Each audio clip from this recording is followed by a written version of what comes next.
પાદરા તાલુકાના મહુવર ગામે ક્ષત્રિય સેવા સમાજ પાદરા દ્વારા સ્વર્ગસ્થ જીતસિંહ પરમારની પ્રેરણાથી ત્રીજો ભવ્ય સમૂહ લગ્નોત્સવ યોજાયો હતો।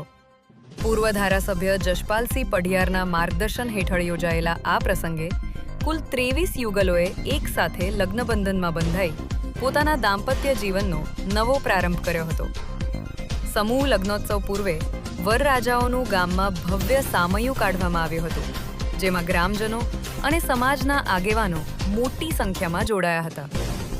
સામૈયા દરમિયાન ગામમાં આનંદ અને ઉત્સાહનો માહોલ જોવા મળ્યો હતો। આ કાર્યક્રમમાં મુખ્ય મહેમાન તરીકે ગુજરાતના પૂર્વ મુખ્યમંત્રી શંકરસિંહ વાઘેલા તેમજ પૂર્વ કેન્દ્રીય મંત્રી ભરતસિંહ સોલંકી અને દિનુ મામા સહિત અનેક આગેવાનો અને સમાજના અગ્રણી હાજર રહ્યા હતા। ધાર્મિક વિધિ અને વૈદિક મંત્રોચ્ચાર સાથે તમામ યુગલોના લગ્ન વિધિવત પૂર્ણ કરવામાં આવ્યા હતા। કાર્યક્રમ દરમિયાન કલાકાર જયેશ બારોટે પોતાના સંગીત અને ગાયકીથી સમગ્ર માહોલને રંગીન બનાવી દીધો હતો। સમૂહ લગ્નોત્સવ દ્વારા સમાજમાં એકતા, સહકાર અને સરળ લગ્ન પ્રથાનો સુંદર સંદેશ આપવામાં આવ્યો હતો।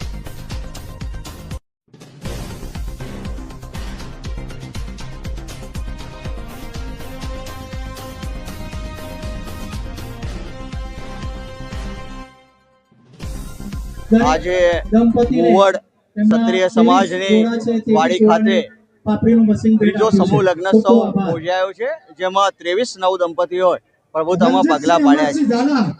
સતત આ પ્રક્રિયા 2002 થી સ્વર્ગસ્થ પૂર્વ ધારાસભ્ય શ્રી જીતસિંહ કાકાએ જે શરૂઆત કરી હતી જિલ્લામાં પ્રથમ વખત સમૂહ લગ્નની, અને સતત એમને 23 જેટલા સમૂહ લગ્ન એમને કર્યા છે। 2016 થી એમની નાદુરસ્ત તબિયતને કારણે 5 વર્ષ સુધી એના બાદ એમને જે સ્વર્ગવાસ થયો અને એના કારણે 5-6 વર્ષથી સમૂહ લગ્ન બંધ હતા। એની શરૂઆત અમે 2022-23 થી કરીને આજે આ ત્રીજો સમૂહ લગ્ન કર્યો છે। એટલે આમ ટોટલ ક્ષત્રિય સેવા સમાજ પાદરા દ્વારા આ 26મો સમૂહ લગ્નનું આયોજન કરવામાં આવ્યું હતું, જેમાં ખાસ કરીને નવ દંપતીને આશીર્વાદ આપવા માટે રાજ્યના પૂર્વ મુખ્યમંત્રી શ્રી શંકરસિંહજી તેમજ પૂર્વ કેન્દ્રીય મંત્રી ભરતસિંહ પધાર્યા હતા અને મહેમાનો ખાસ અહીંયા આશીર્વાદ આપવા માટે પધાર્યા હતા।